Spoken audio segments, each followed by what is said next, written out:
Good evening. Good evening. What's going on, guys? Welcome to another episode of Urban Renal Talk with Tamika and Steve. I am half the host, Steve Belcher. What's going on? How's everyone doing out there? You know, the weather here in Baltimore is about 50 degrees and raining. But let me start off and say the devil is a liar. The devil is a liar. Absolutely.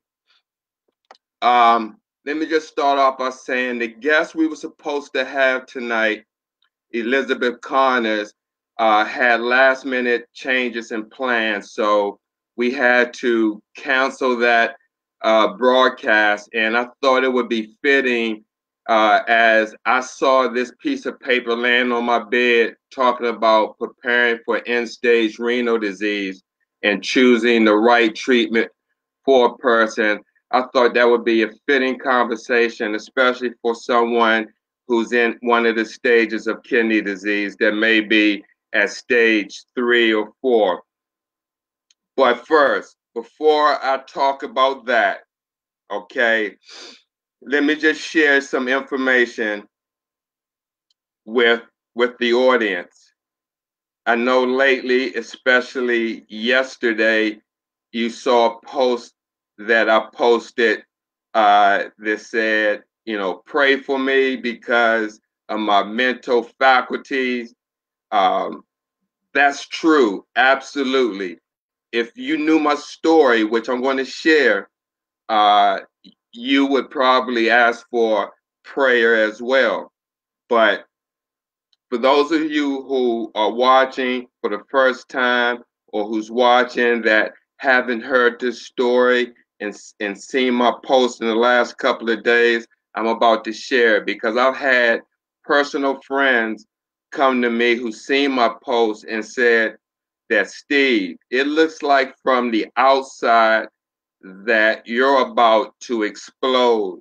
You're tearing at the seams. It looks like you got so many things going on that it looks like you don't know which way is up or down and that you're about to have a meltdown. And that's farther from the truth. I'm human just like anyone else. And when you do a platform such as what we do, there tends to be personal with some people, okay? Your personal life may spill over into what you do. For me, if whatever I go through and I share can help someone else, whether they had kidney disease or not, then I'm satisfied. But that's farthest from the truth. What I'm going through, I believe God ordained me to go through this so people can see my suffering. And once He does His job, you'll see the awesomeness of God. So here it goes. For those you don't know, I've been a renal dialysis employee for 33 years. This past November made it 33 years. So just like any other day, I'm a charge nurse. Well, I was a charge nurse, but just like any other day, any normal day, I was talking to a nurse colleague at work. It happened to be Friday, July 13th, 2018.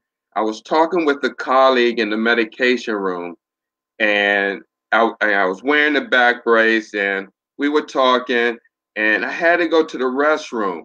The restroom was right directly across from the medication room.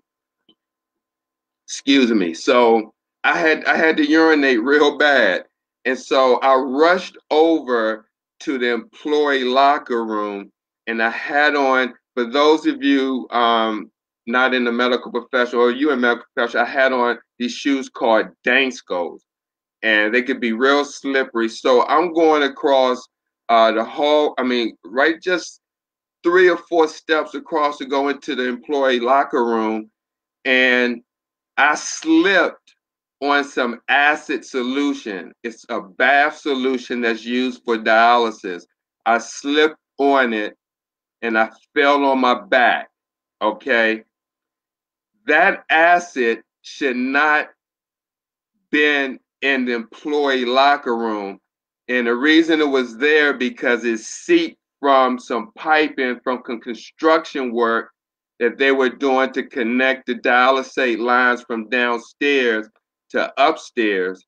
And this acid solution seeped from the lines or wherever it leaked from, and it came into the employee locker room and seeped under the lockers, which I didn't see because I'm rushing trying to pull off my back brace to reach my scrub pants to untie my scrubs to go to the bathroom, and I slipped and fell on my back.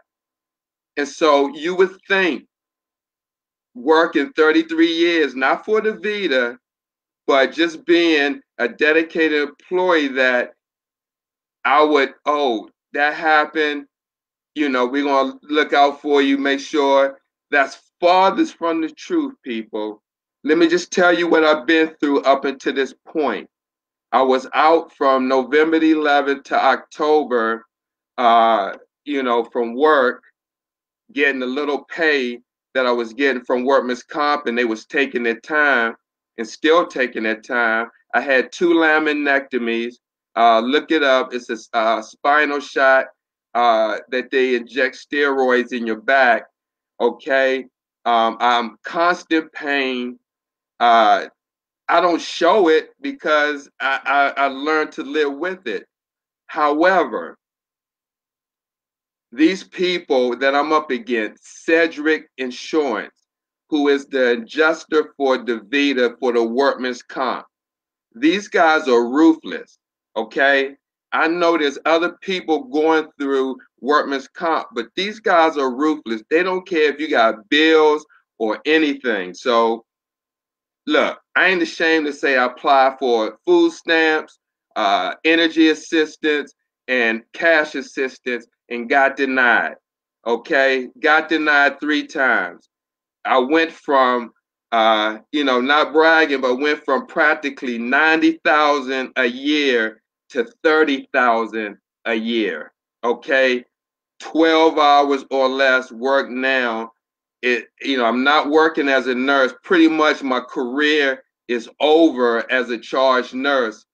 So what would you do? You would ask for prayer too, okay? But the one thing that God said, the mission goes on. The mission goes on. People are still dying from kidney disease. They're still getting diagnosed. That's not going to stop. Okay, so yes, I want to ask for prayers.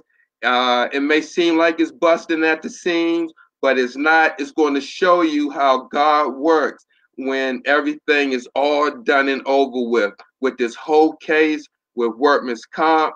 I do have lawyers, so that's not the problem. It's the process.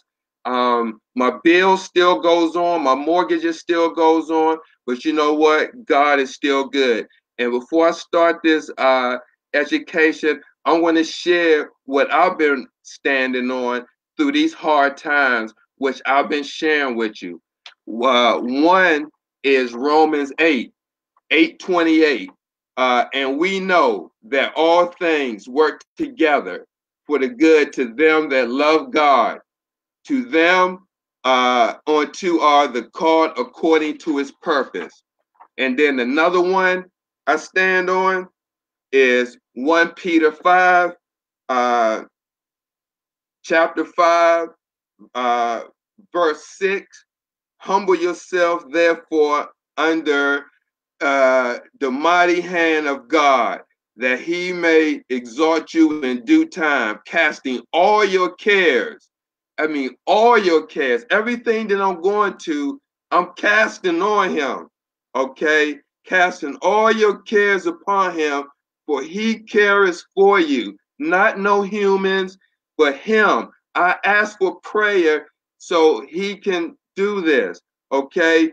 Be sober, be vigilant, because your adversary, the devil, as a roaring lion, walketh about speaking, seeking whom he may devour. And like I said, I know the message that I'm trying to get out there is very powerful. And I know that the enemy is trying to stop me with these distractions, want me to stay in bed, want me not to get up, want me to feel sorry for myself, want me to have a pity party, just all of that. And I'm not going to lie, I'll be lying to say that didn't cross my mind and that I've been down some dark places.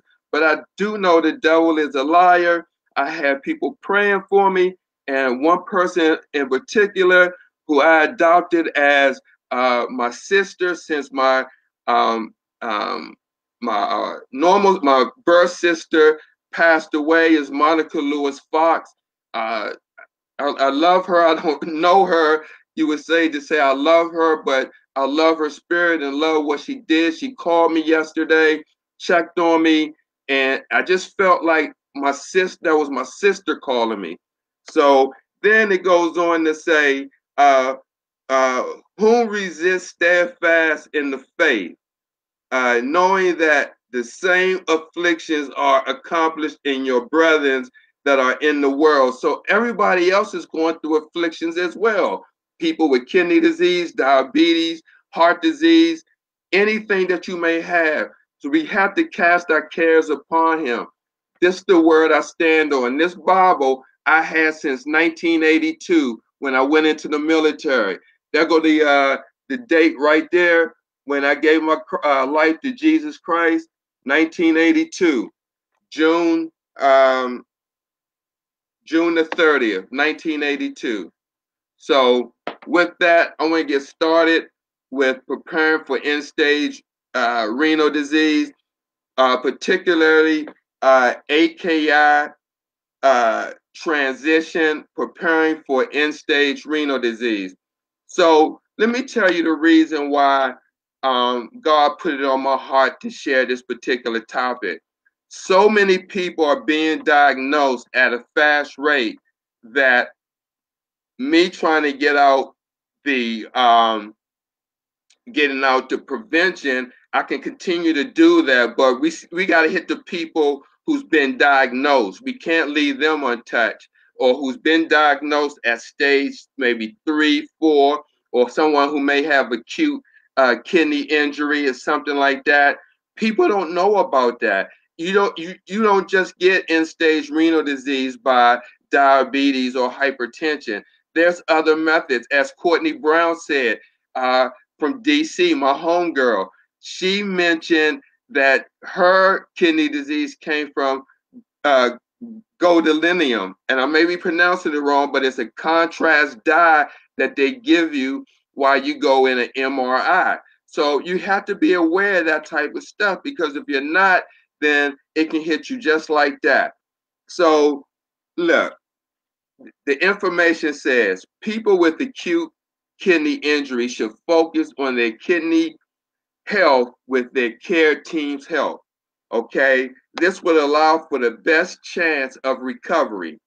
However, many people do not recover, so it's also important to be prepared for the possibility of kidney failure, or ESRD, end stage renal disease.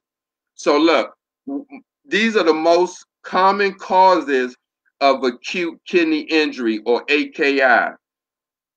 Acute tubular necrosis. I know that sounds like a big word, long jargon, medical jargon, but basically necrosis means lack of oxygen. So the blood is not getting to that tissue and it deads. And in medical terms, it's called necrosis.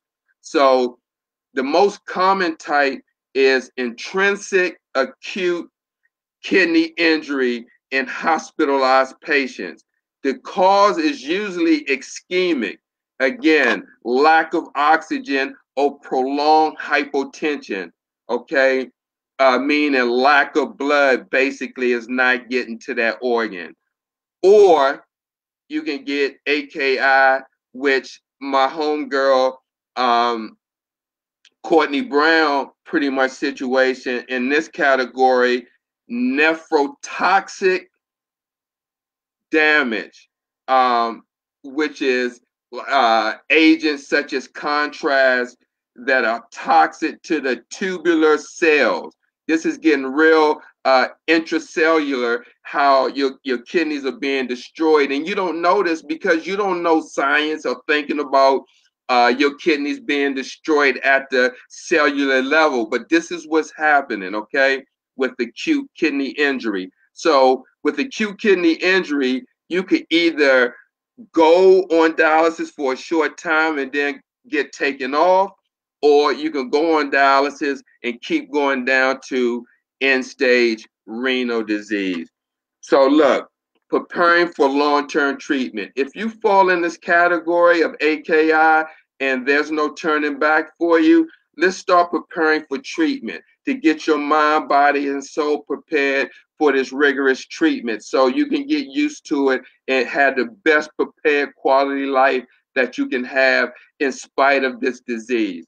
Okay, people who continue treatment can live very full and successful lives. As many people out here that we had on our show, one in particular is Renal Warrior. This guy went from 300 pounds down to about 160, 150, riding marathons, riding 500 miles, and still doing dialysis. He's a beast. So you got Alexandra Garland, A.L. Smooth. He's the mountain biker. He's on dialysis. So life doesn't end with end-stage renal disease. Let's get that clear, okay? It doesn't end. You continue to live on as a warrior, and you put this in front of you, and if you know the information head on, then when it happens, then you could deal with the situation at hand because you already have the information. The problem is if when you don't have the information and when it hits you, then you don't know how to handle it. I've seen that so many times. So that's why I wanted to prepare this particular topic tonight.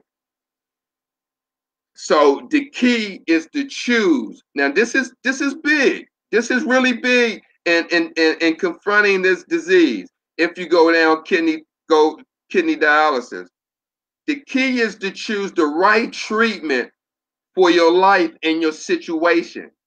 Okay? What I mean by that, your situation may be where if you're working, you may need to come in the evening, or you may need to find a clinic that do nocturnal so you could do your treatment from say 7 p.m. to 3 a.m. and then have that whole day off, go to work, and then have the next day off, and when you go back to treatment again. Or you may need a treatment where you may do home dialysis as PD. We had person on our show on Sunday Morning Transplant Coffee Talk, Jesus Mendoza. Sorry, Miss Mendoza, if I pronounced your first name wrong, but we had her on, and she was either working in the fields or in a particular job where she had to go to her car and do her PD treatment. So you may need a treatment where you want to do it at home, where you have more control. We have Bridget Candy Rain and her husband down in Georgia, a husband and wife team that's doing home dialysis. So you have so many options, and if you know it, you can make it fit for you.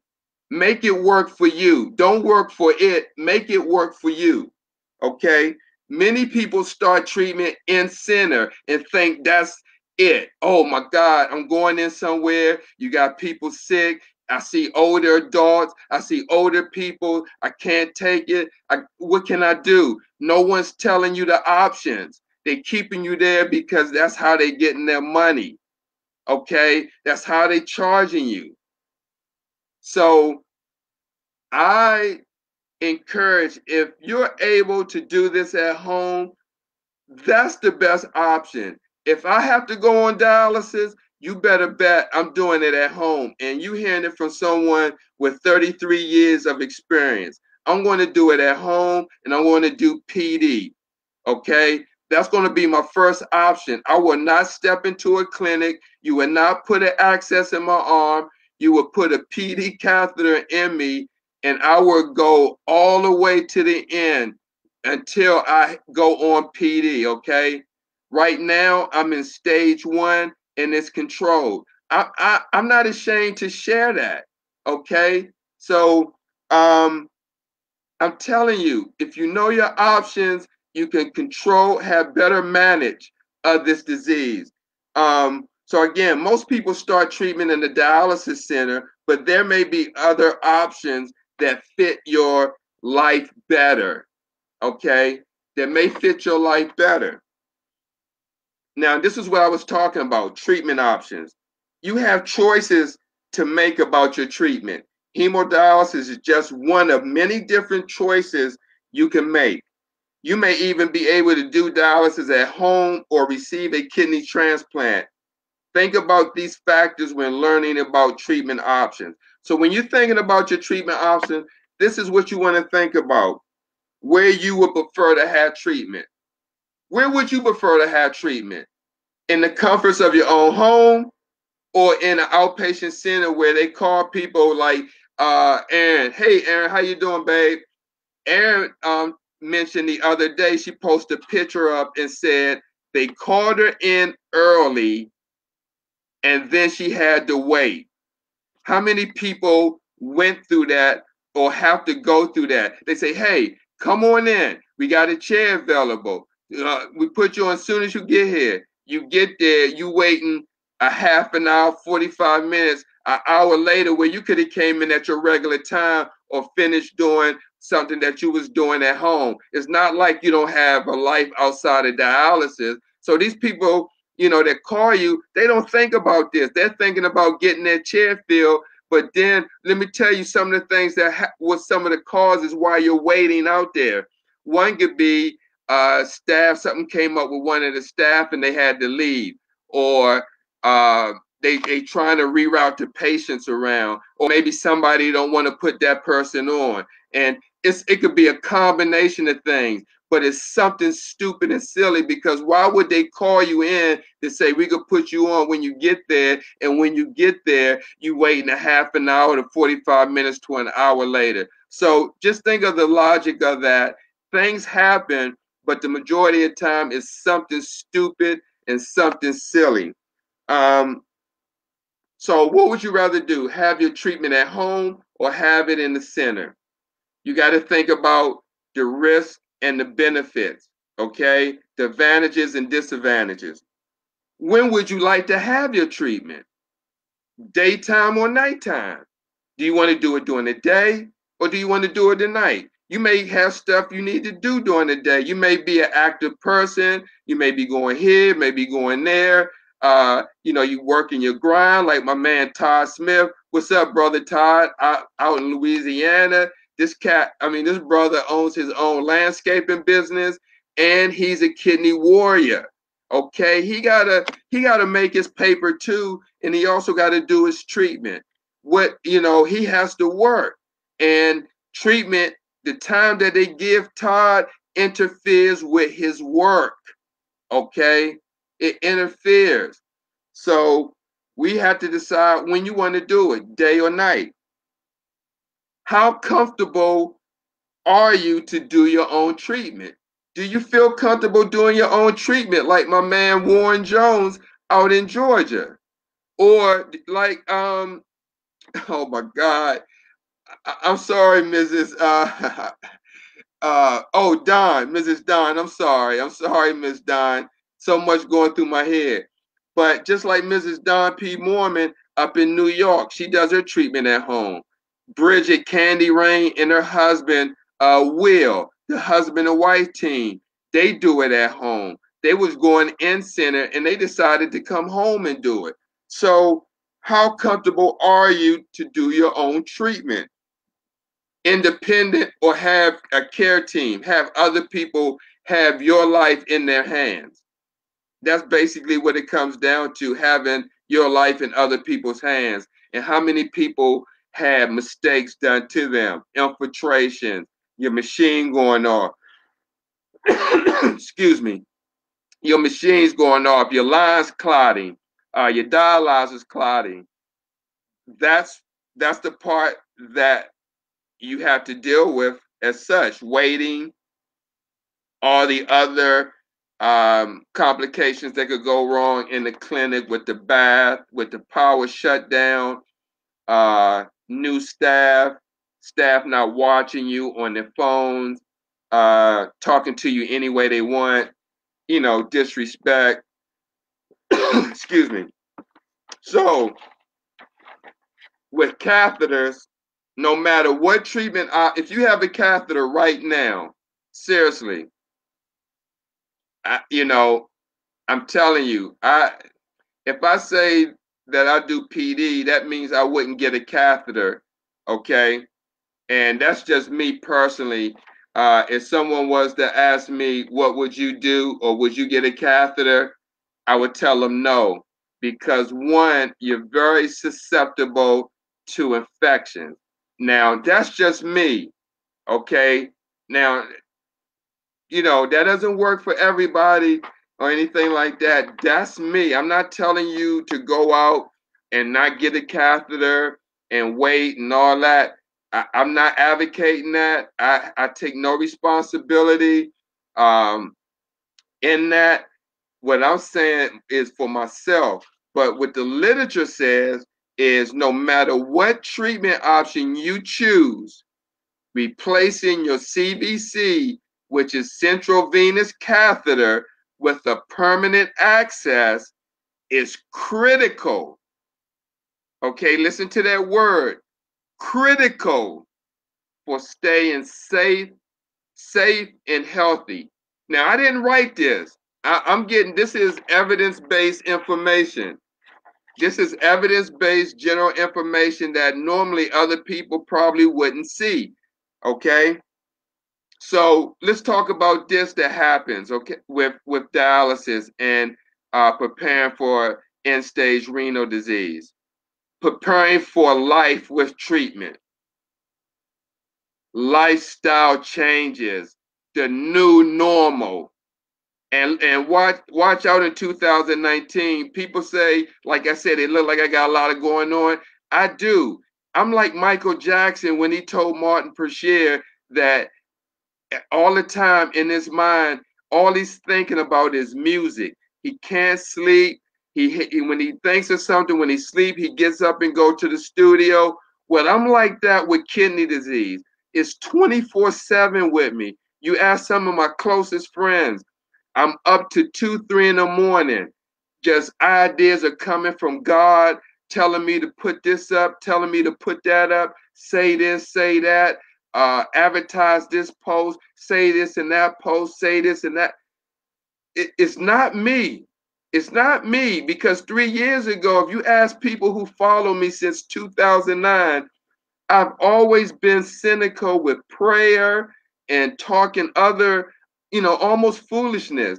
But I believe in prayer throughout the years. I've seen how it works. Okay. If you would have asked me 2 years ago, if you see me doing this 24/7, just constantly information with kidney disease, I wouldn't have known that. So trust me. So preparing for life. Oh, what I was going to say is I got a new booklet coming out in 2019 called Kidney Dialysis, the New Normal, 5-page booklet. Okay, it's going to just give the facts on your new normal and how to prepare, how to stay pretty much involved, mindful, so you can stay ahead of this disease in spite that it is your new normal, because there are other people doing it. It's other people doing it. Okay, while you adjust to life on treatment, you'll need to keep other parts of your life in order. I mean, that is true. Your life doesn't stop because kidney disease came in. You still got to work. If you got kids, you still got to take care of them. If you're the breadwinner, you still got to do that. You still got to be a wife. You still got to be a husband. You still got to be a son, sister, daughter, brother, aunt, uncle. New adjustments come in, getting medication refills, going to doctor's appointments, emergency room visits, access problems. It's this new normal that you just don't know what kidney warriors who are actually dealing with this head on goes through.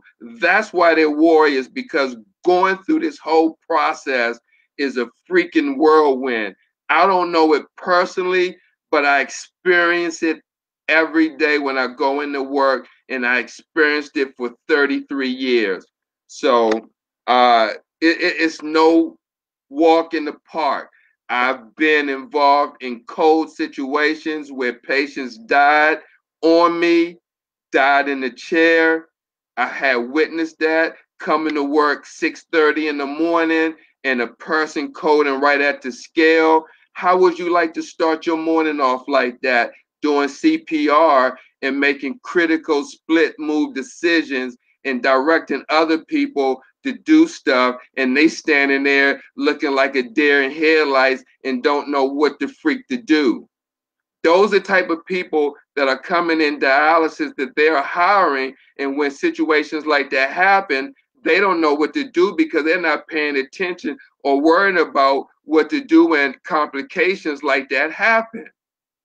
So that's why when we talk about Proposition um, 8 or 9, whichever it was, out in California, and patients care and staff being on the phone and not in the area watching you, because at any time you can go into a cardiac arrest. This ain't no joke. This is complex, highly complicated, that looks simple from the outside, but wait till something happens, and then and all hell breaks out. And as they call, when the doo-doo hits the fan, what are you going to do? You want people working around you who know what they're going to do and know their position.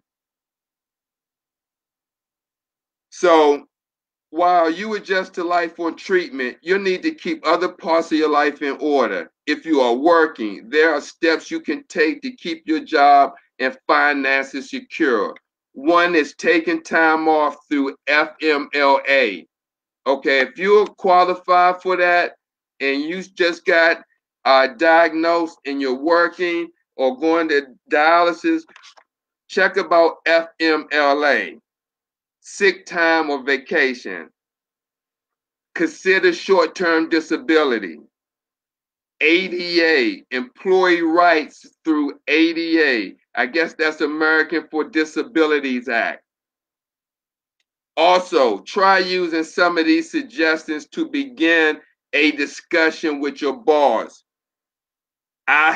Okay, so if you get, if, okay, I'm sorry, if you get diagnosed with kidney failure and if you're working, okay, and you don't know how to approach your boss or supervisor, here are some suggestions.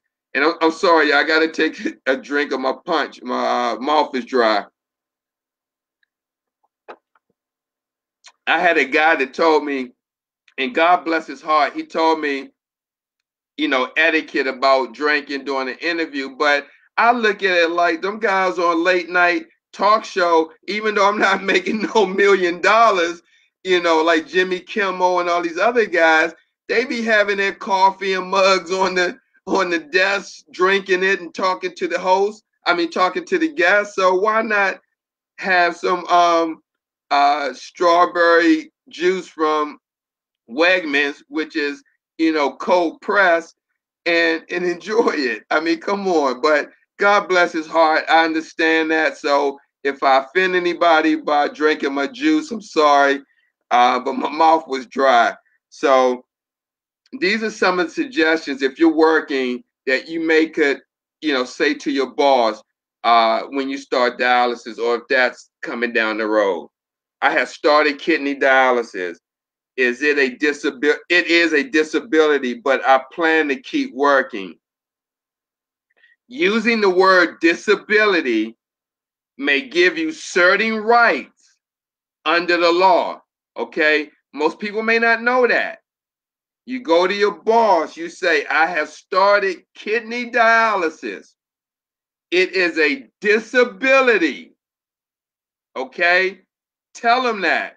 It is a disability, but I plan to keep working. Using the word disability may give you certain rights under the law. I need some time as I transition to ESRD. That's another suggestion. I need some time as I transition to ESRD.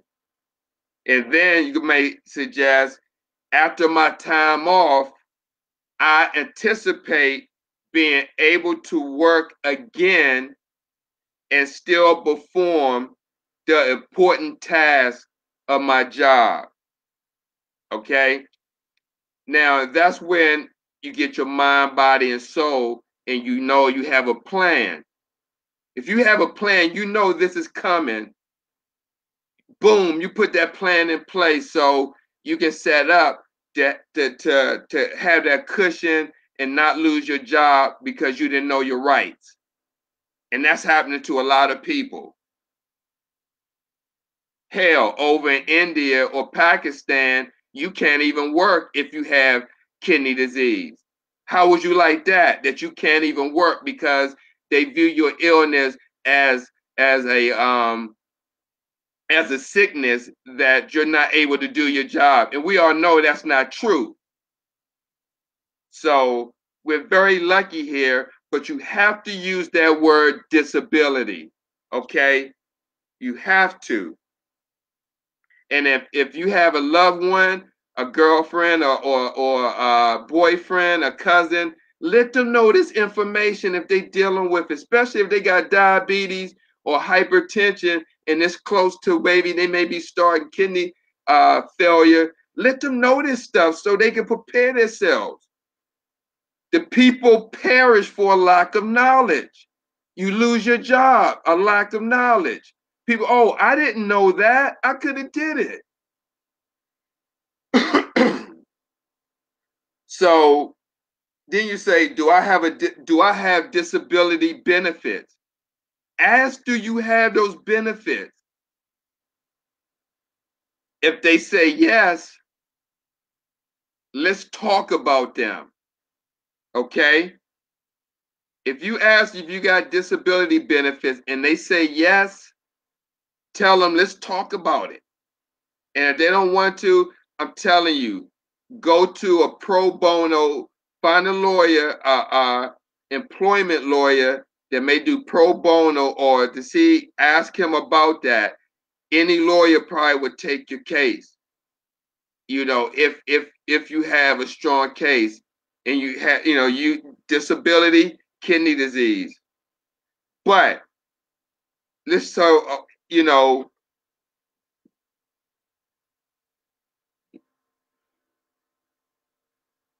Alexandra Garland would argue differently.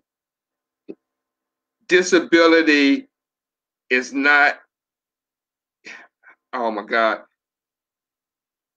disability is not an inability. All you got to do is try. So just because you say that to use for your protection,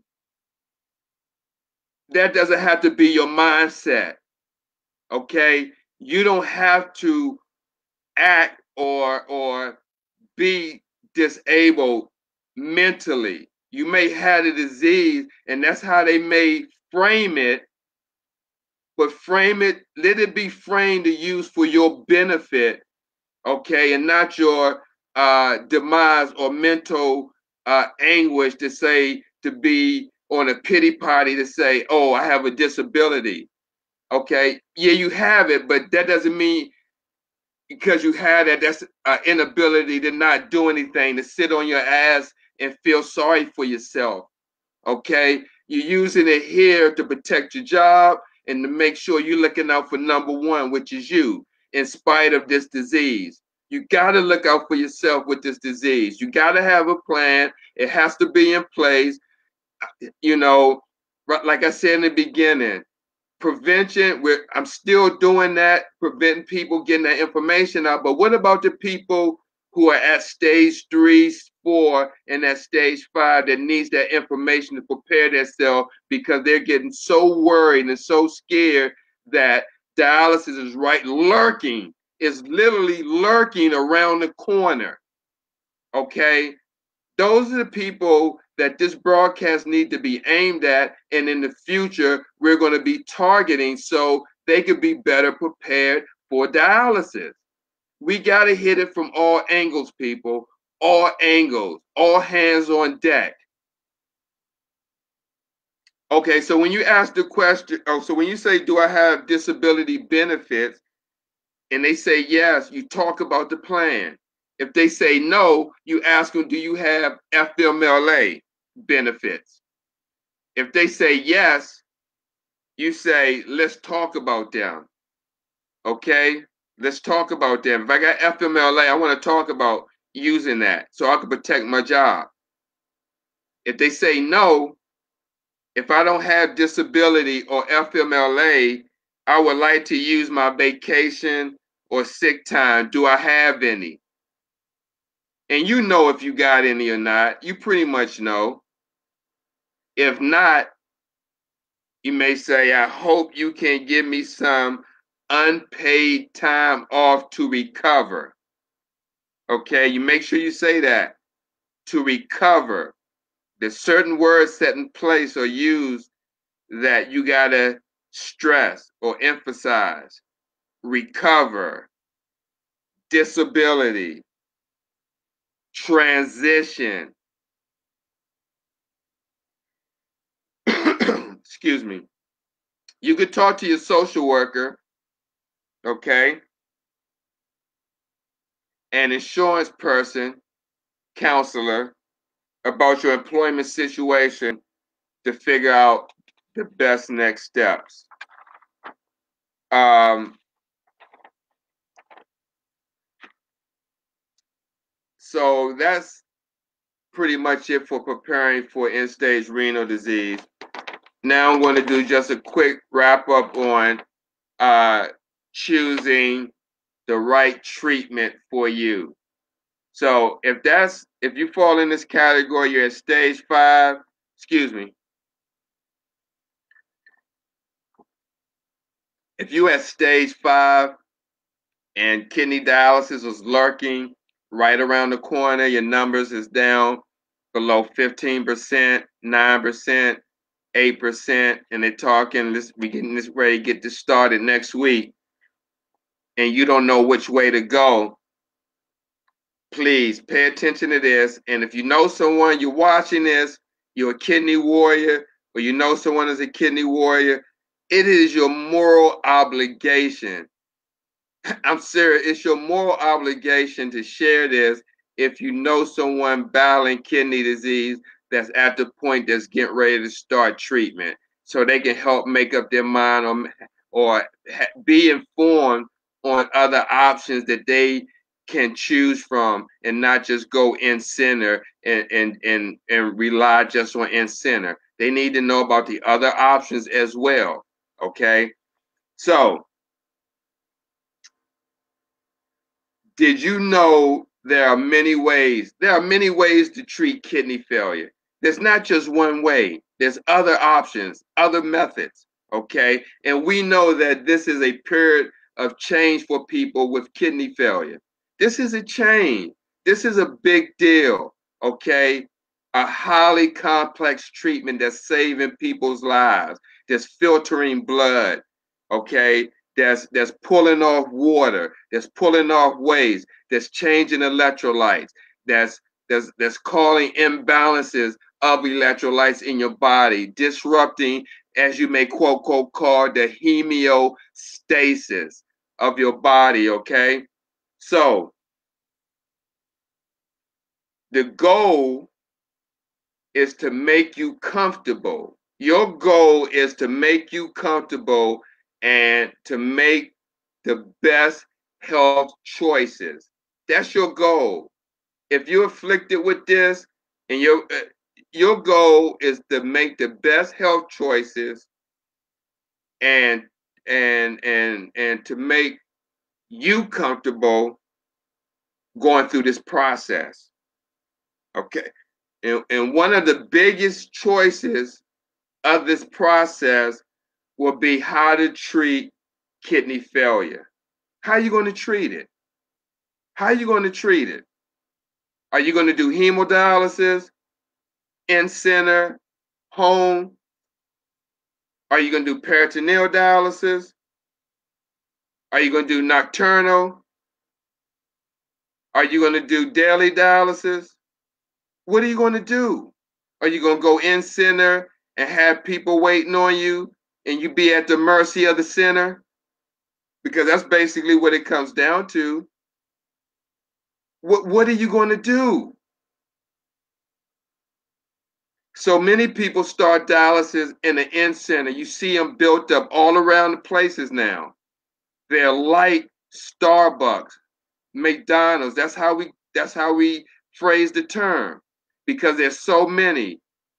Hell, in Southern California on an interactive map, when we was doing Proposition 8, there's literally, we're not exaggerating, there's literally a dialysis clinic on every corner in Southern California. You know why? Because half of Californians have pre-diabetes or diabetes, and that's the leading cause of kidney disease. So if you knew that information and you was CEO of a dialysis corporation making billions, not millions, billions a year, what would you do? You have a company that used the term, he looks at his organization like Burger King, okay? Managing Burger King. So I work for the same organization. And as I mentioned in the beginning of this video, I'm being treated like SHIT because I slipped on no purpose on my own, fell on my back, ended my career, but I'm getting treated like I did something wrong. Coming from $1 billion company that I work for, that I gave 16 years to as an employee, okay, and I get treated this way, I'm going against two giants. It's like a David and Goliath situation, people. That's why I have to stand on the word of God.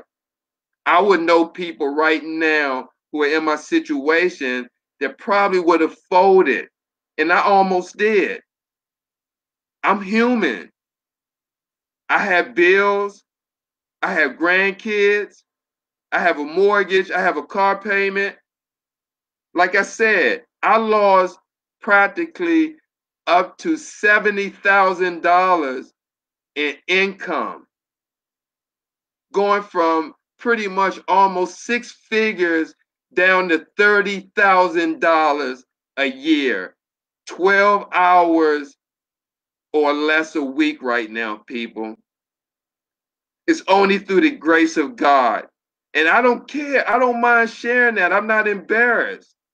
I'm not embarrassed because I know once it's all over with, people will see what God did for me and He will get the glory out of all this.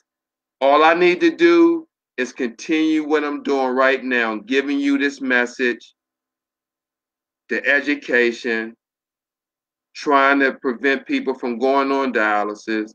If you're on dialysis, how to keep you safe, how to keep you secure, how to let you know how to check on your treatments, how to check your blood flow rate, how to check your dialysate flow rate, how to check what bath you're on, how to know if they're cleaning your arm right, if you got a catheter, are they wearing the mask when they're changing your dressing. All that education you need to know on dialysis is not just sitting there. Those days are over with. The 80s and the 90s of people, the majority of people just sitting there letting us run your treatment and you putting the mercy of your life in our hands. Those days are over with. The day is the information time. You should not lack because you should not perish because of lack of knowledge, especially with kidney disease. Okay? It shouldn't happen. So once you get diagnosed, okay, and you got to go on dialysis, like I said, many people start in center. They come in, they're overwhelmed. They don't know what to expect. They go in, the bells and whistles are going off, people running around. They don't take you into a private room, somewhere quiet to explain this, to let you know what to expect. They just throwing papers in your face. I mean, a thick of papers like that. You know, you're going through, you know, insurance assignments, HIPAA, uh, uh, what's that? Advanced directives, um, hepatitis. Do you want that? What else? The consent form. What to expect? All the contraindications. I mean, it's just so much stuff. You're being overwhelmed on a day.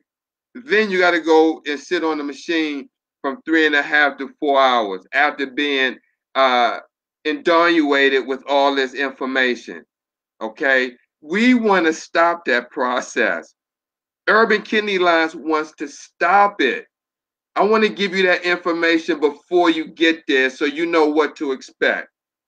And anybody who's watching that tries to may want to duplicate what I'm saying, you can do it. Do it. I don't care if you steal the ideas, what I'm saying, or whatever, because at the end of the day, what's right for me is right for me, and that's what God gives me. So you may do it, but it may not work. You got to work in your own footsteps, and that's what I'm doing. I'm working in my own footsteps, what God's given me to do. I'm walking in my lane, my journey, and so I just say that because some people may, you know, try to spin off and do something, but at the end of the day, we all know that God gets the glory because people are being saved and educated. Whether it's from me, whether it's from anybody else out there, as long as the education gets out there and the information is there and people are being notified and aware of kidney disease and they can make a conscious decision, you know, praise God. Absolutely. So, so look, these are some of the treatment options. You have choices to make about your treatment. During the you know, the few weeks that you start, you'll learn about all the treatment options, or hopefully you'll learn about it because they may not even tell you about it. And that's why programs like this are here for, to let you know. Because if you don't know, you don't know. And they too busy to tell you. They're too busy, short of staff, rushing, doing this, doing that. I'm telling you, a lot of times in a lot of these clinics, they ain't got time to tell you what I'm telling you here. They're just coming to work, getting a paycheck.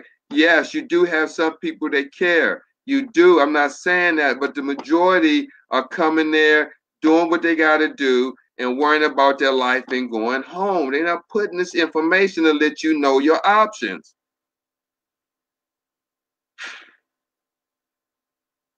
So again, there's many. There's in-center hemodialysis, there's peritoneal dialysis at home, there's hemodialysis at home, and then there's a kidney transplant. I know some people didn't know that they can get a kidney transplant. How absurd. People didn't know that they can go on a kidney transplant list. That, I mean,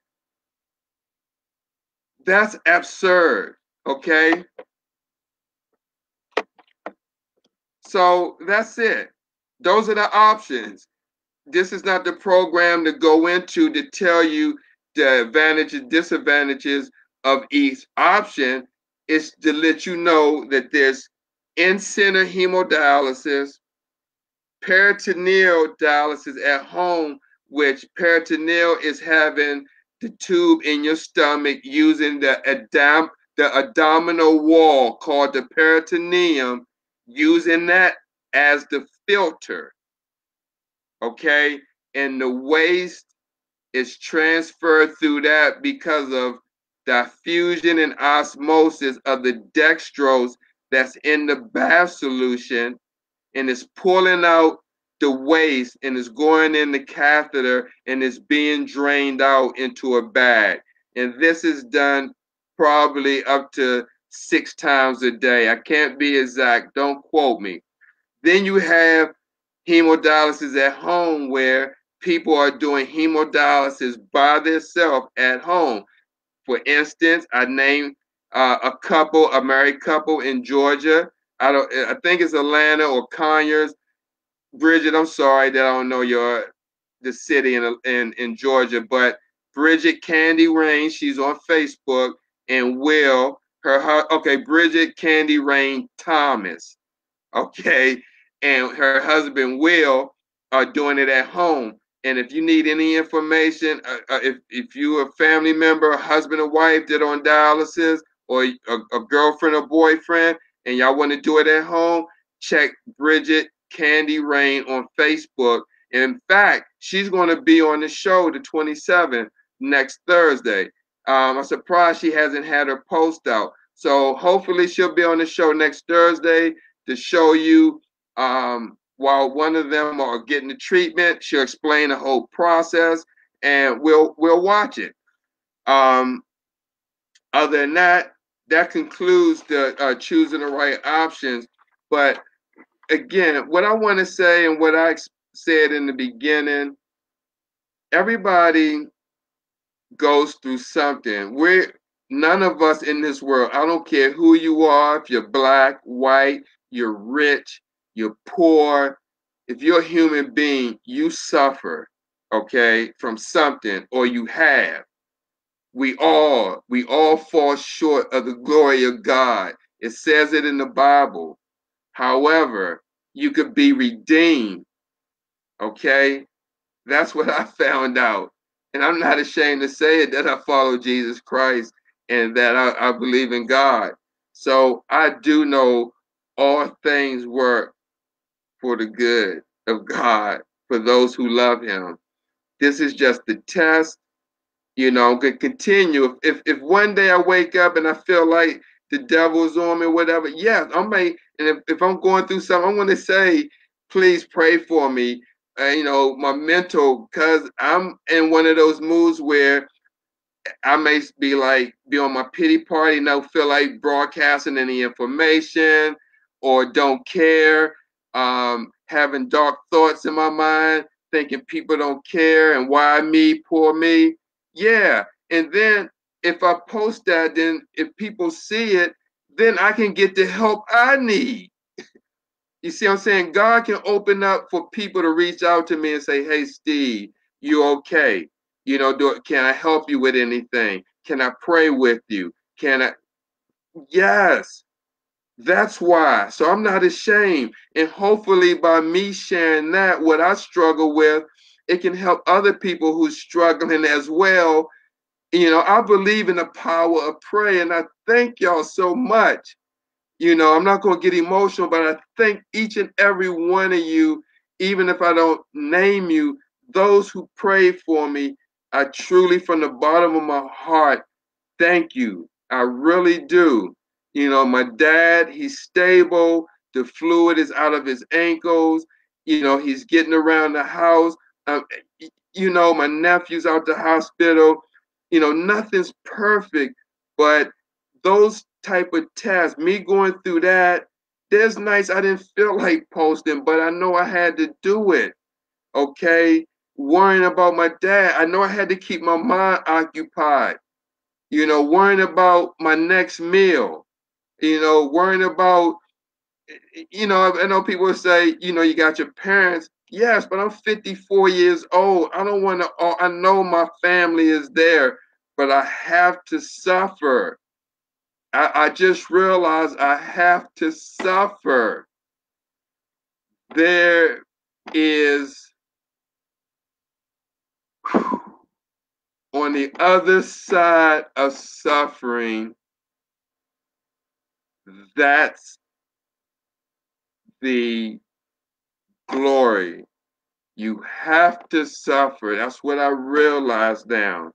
I'm still suffering, but it's not going to be over. I mean, it's going to be over. A friend of mine said to me yesterday, we was talking. He said, Steve, there's always storms, but after the storm, the sun comes up. So definitely, you on the other side of this is greatness. And the devil and the enemy is trying to stop me from doing what I'm doing because he knows it's powerful. He knows it. This is not going to stay here. It's not going to just stay in Baltimore. God has told me, why help 30 people in an enclosed dialysis unit? Why help 30 people a shift when you can help 30 million people? So if I was to get fired tomorrow, it wouldn't bother me. And I'm not just saying that to save face or anything like that. I'm completely comfortable in that peace. If I would, I mean, I only get 12 hours or less as it is now. So you're pretty much like putting the dagger, you just like putting salt on the wound.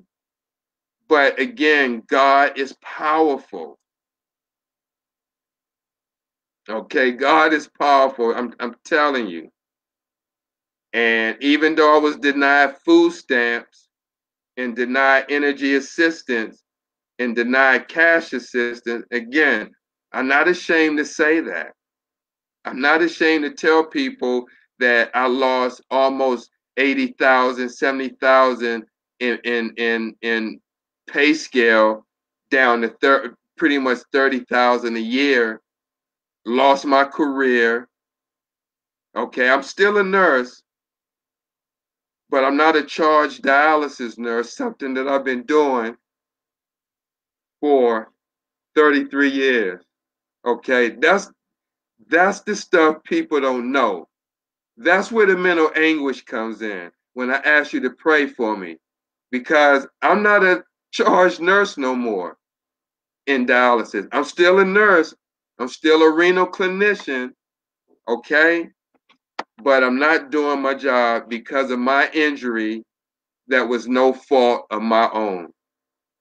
And when I see that and the suffering that I've been going through from the time that I injured myself of no fault of my own, and my dad in the hospital, my nephew in the hospital, my workman's compensation checks not coming, my bills still going up, me being denied cash assistance, energy assistance, and food stamps, when all that happening, and just a matter of 6 months, 5 months, and my ex-wife, my daughter's mother dying, and my uncle, my mother's brother dying, if I can go through that and still stand, then I know God got me. So I know this is my journey.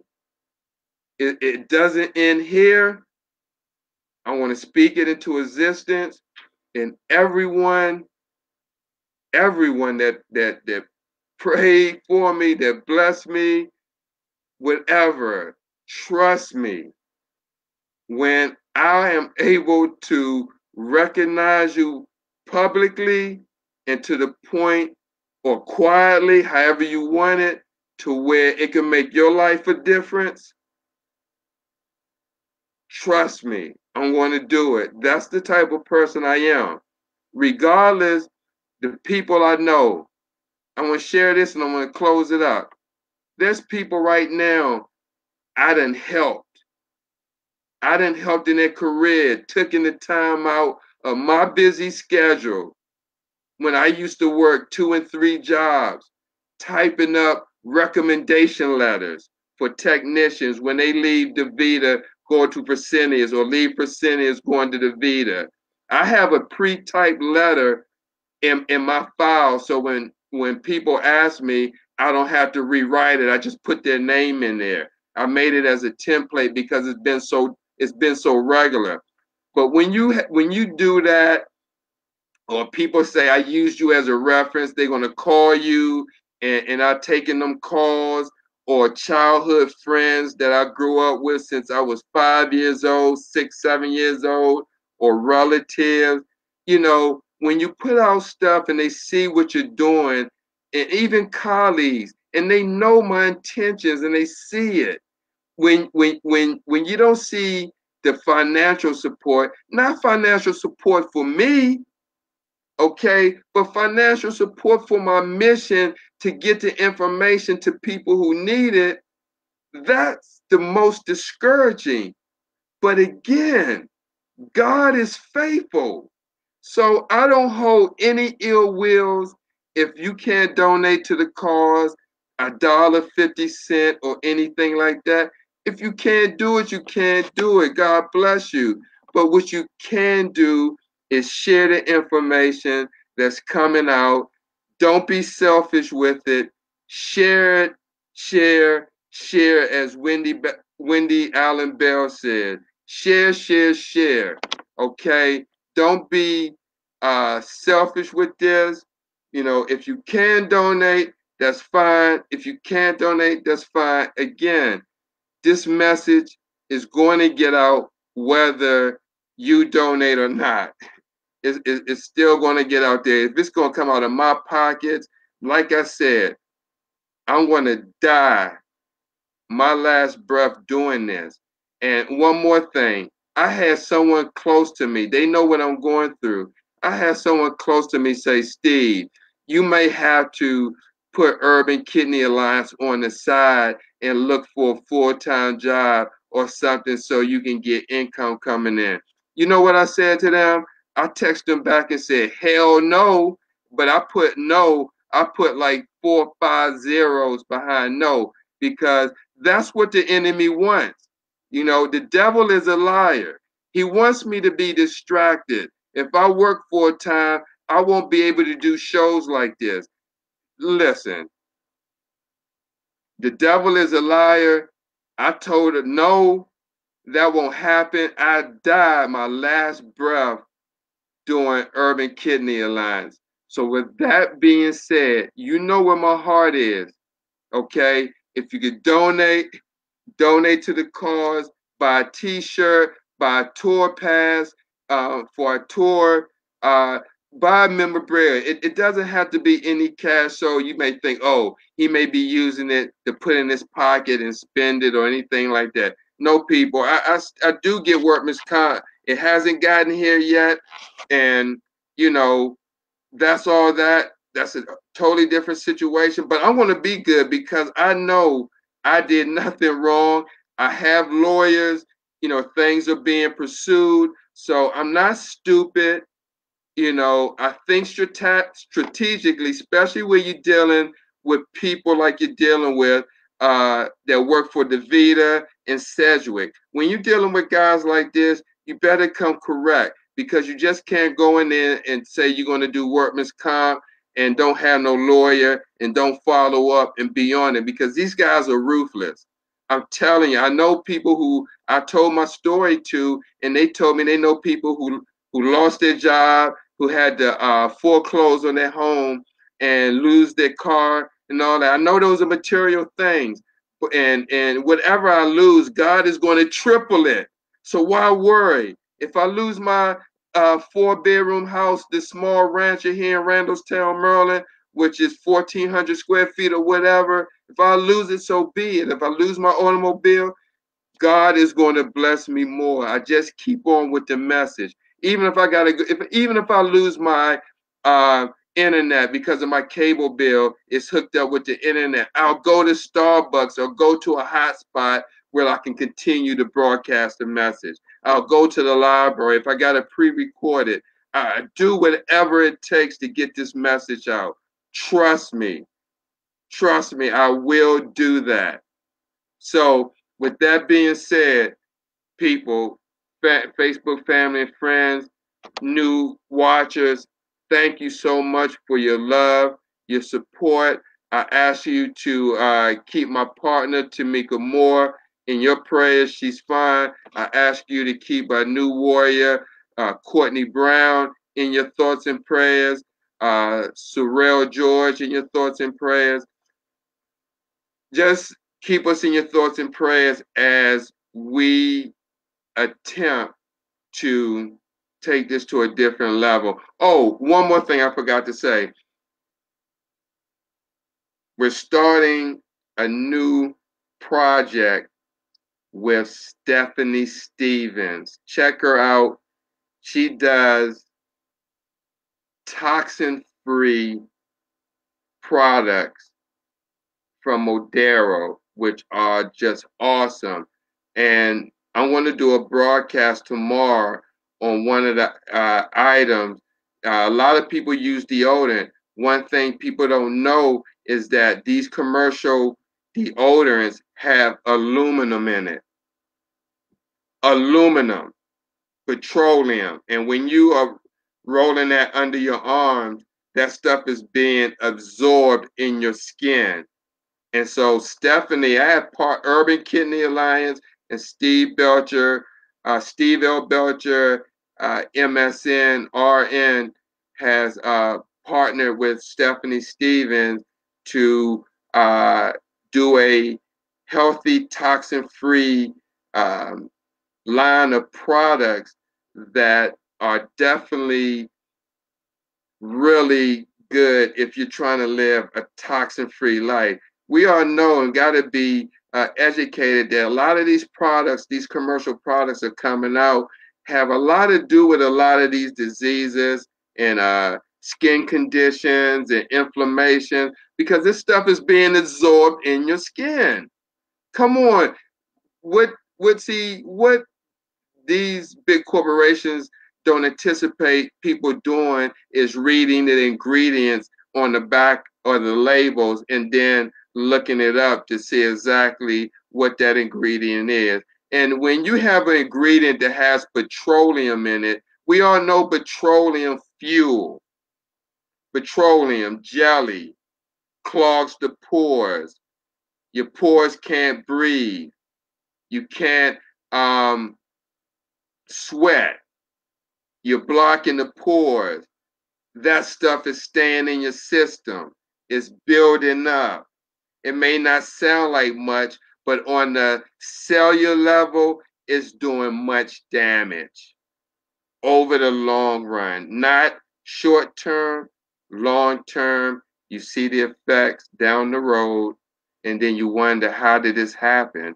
We can't say for sure that using deodorant for years and years and years is going to cause kidney disease, but I can tell you one thing. Why would the label have a warning on the back of the deodorant saying, if you have kidney disease, ask your doctor? Why would they say that behind on a deodorant? Deodorant has aluminum in it. 14%, 19%. I looked at the different labels. They're each different. The product, the deodorant Stephanie is talking about and that we're going to be using and putting together care packages for dialysis patients, not just dialysis patients, diabetes patients, heart failure, heart disease patients, any patients that can use toxin-free care products. You don't even have to be a patient. You could be, you know, anyone. But if you have a disease and you're using commercial products, you want to quit and use toxin-free products to eliminate the progression of your disease. Okay, so we'll be broadcasting that. Check Stephanie Stevens out, Modero Products. She's on Facebook. I love her. We never met in person. She's a sister in Christ. God bless her. I'm looking forward to working with her. She just nothing but good vibrations. Those products, they sell soap. I ordered soap, toxin-free toothpaste, and we all know with the toothpaste, the commercial toothpaste, if you have diabetes, especially type 2, you got to watch out for gum disease. Even type 1, but you got to watch out for gum disease. And then with these toothpaste, they have that gel that attracts bacteria because of the sugar that's in the gel. So just stay tuned and be on the lookout for more information. Tune in this Sunday. Man, we got an awesome show this Sunday. I'm looking forward to this person coming on because we never had this before. Seriously, we're going to have warrior Kim White. She's on Facebook. She's out of Canada. We never had anybody from another country, unless they was in the United States, but we never had like somebody from the UK or Cameroon or India, another country. So Kim White from Canada has blessed us with her appearance this Sunday, 11 a.m. to 12 p.m. Eastern Standard Time, USA, to tell us her journey. Very, very interesting and amazing journey. Started young with this disease, and she's doing a lot right now in spite of having kidney failure. So tune in this Sunday morning transplant coffee talk, 11 a.m. to 12 p.m. Eastern Standard Time, and listen to Kim White as she shared her story from Canada on how she's dealing with kidney disease. Again, thank you guys for watching. We really appreciate it. We just had nothing but good vibrations to put out there to the kidney disease community. We're going to keep doing it. And like I said, I'm going to die my last breath doing this. So just be on the watch out for more stuff. It's coming. And just let you know, I'm definitely staying the course with God. I'm still standing. I'm going to do what I got to do to get this message out there. And please just keep me in prayer. That's all I need you to do. If you don't do anything else, just keep sending your blessings and prayers. And I'll take that until next broadcast, which may be tomorrow. No, it is going to be tomorrow. Lord willing, I'm going to talk about the toxin-free products and the aluminum and all the other toxic ingredients that we consume each day through our skin. Until then, God bless. I love you. Thanks for watching. Good night.